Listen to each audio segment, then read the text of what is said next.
1 February देशाच्या अर्थव्यवस्थेचा सर्वात मोठा दिवस।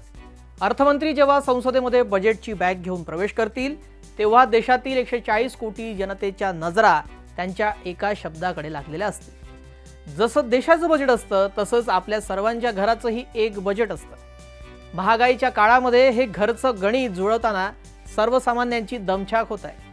म्हणूनच 2026 च्या या बजेटकडून गृहिणी, विद्यार्थी, शेतकरी आणि तंत्रज्ञान क्षेत्राला मोठ्या अपेक्षा आहेत। या व्हिडिओमधून आपण पाहणार आहोत की कोणत्या क्षेत्रामध्ये काय तरतूद होऊ शकते आणि सर्वसामान्य जनतेच्या मागण्या काय आहेत।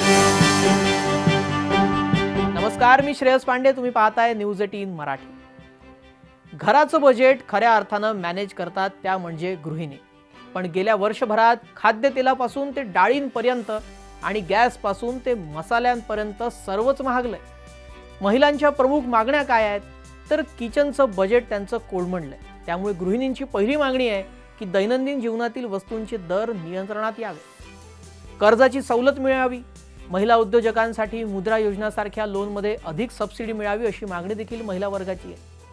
टॅक्स सवलतमध्ये देखील महिलांना काहीतरी प्रावधान मिळावं अशी मागणी आहे। नोकरी करणाऱ्या महिलांसाठी इन्कम टॅक्स सवलत मिळावी जेणेकरून त्यांची बचत वाढेल। पर महिला केंद्रित योजना याव्यात अशी देखील मागणी महिला वर्गाकडून करण्यात आली। लाडकी बहीणसारख्या राज्याच्या योजनेनंतर आता केंद्रामध्ये देखील महिलांना थेट आर्थिक लाभ देणाऱ्या योजनांची व्याप्ती वाढवावी अशी आशा महिला वर्गांना आहे।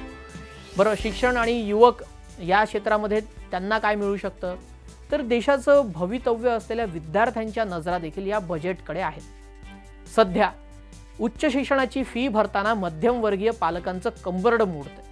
त्यामुळे विद्यार्थ्यांची अपेक्षा आहेत की मोफत शिक्षण मिळावं, माध्यमिक ते उच्च माध्यमिक शिक्षण पूर्णपणे मोफत किंवा स्वस्त व्हावं। बरं, आरोग्य आणि विमा क्षेत्रामध्ये देखील विद्यार्थ्यांच्या मागण्या आहेत की प्रत्येक विद्यार्थ्याला सरकारी विमा कवच तरी मिळावं। सुविधांची कमतरता आहे, त्यामुळे देशामध्ये शाळा आणि हॉस्टेलची संख्या वाढवावी, विशेष करून निधीची तरतूद आवश्यक आहे। आणि आता शैक्षणिक कर्जावरील व्याजदर कमी व्हावं अशी देखील मागणी आहे किंवा कर्जमाफी देऊन विद्यार्थ्यांना दिलासा मिळावा अशी आशा देखील विद्यार्थी वर्ग बाळगून आहे।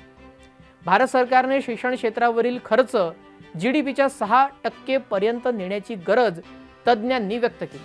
आता शेतकरी आणि कृषी क्षेत्रामध्ये काय होऊ शकतं? शेतकरी हा देशाचा कणा आहे, पण सध्या तो नैसर्गिक आपत्ती आणि बाजारभावाच्या कात्रीत अडकलाय। या बजेटकडून शेतकऱ्यांच्या विशेष अपेक्षा आहेत। GST मधून सुटका मिळावी, खते, बी बियाणे आणि शेती यंत्रावरील GST रद्द करावा किंवा कमी करावा अशी मागणी आहे। सध्या मिळणाऱ्या किसान सन्मान निधीमध्ये वाढ करावी, तो वर्षाला किमान 10 ते 12,000 रुपयावर करावा अशी मागणी शेतकरी करतात। पण पायाभूत सुविधांमध्ये देखील शेतकरी फरफटतोच आहे। वीज मोफत मिळावी आणि शेतमालाला हमीभावासोबतच वेळेवर पेमेंट मिळावी ही जुनी मागणी आहे। ती तरी या अर्थसंकल्पामध्ये आता पुढे घोषित केली जाते का तेही पाहावं लागेल। आता आधुनिक शेतीची गोष्ट केली जाते त्यावेळेला ड्रोन, तंत्रज्ञान, आधुनिक यंत्रसामग्री जर याचा वापर वाढवायचा असेल तर ते स्वस्त व्हायला हवं किंवा त्यावर सबसिडी मिळायला हवी अशी मागणी आहे शेतकऱ्यांची।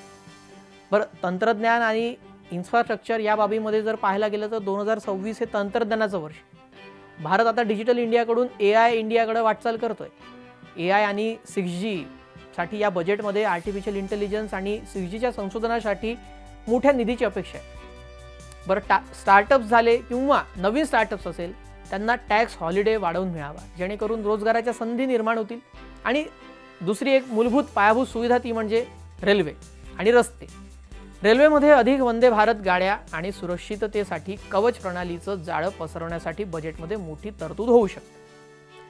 पर थोडक्यात सांगायचं तर काय समारोप कसा प्रकारे होईल याचा, हे बजेट केवळ आकड्यांचा खेळ न राहता सर्वसामान्यांच्या खिशाला परवडणारं असावं हीच सर्वांची इच्छा। महागाई कमी होणार का? टॅक्समध्ये सूट मिळणार का?